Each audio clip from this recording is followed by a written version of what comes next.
niya ang lahat. Walang hindi kayang gawin. Mawala man ang pamilya, kaibigan, ang Panginoon hindi tayo iwan.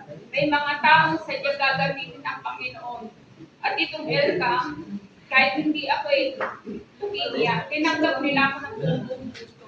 Alam niyo, 2020, kung hindi ako nagkakamali, 2021,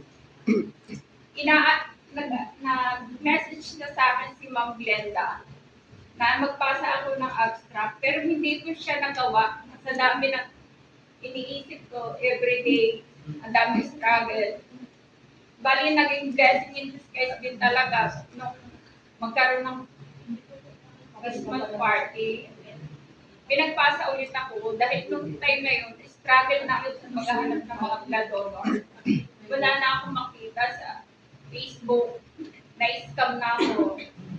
So, mapapasok na ako sa LCAM this year, nabigyan ako ng panatagan. Alam niyo yun, nakakahiyaman. Pero from January up to now, LCAM ang tumutulong sa akin sa blood.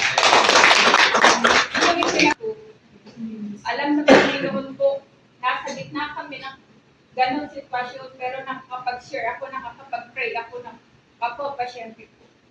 Yun yung kalooban ng Panginoon na gusto ko sana, kung pwede lang talaga, yun lang yung may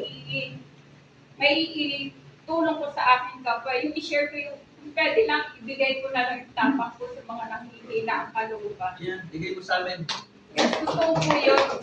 Kasi alam niyo yun, sa halip na sa tindi ng sitwasyon ko, doon ako nabibigyan ng mahabang pasensya. Imbis na magalit, mas natutuwa pa ako, yung kapayapaan ng puso ko, yung galit. Totoo po yun, tinanggap ko yun ng Panginoon.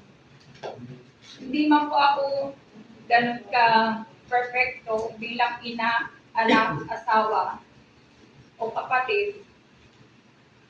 Ang masasabi ko lang po na ibigay ko yung gasto sa pamilya ko, hindi lang pamilya ko, kundi sa sarili ko na rin. Bakit? Hanggang ngayon nandito ako, nakatayo sa inyo, napapatuon na rin kung gaano kabuti ang Panginoon sa buhay ng bawat isa sa atin.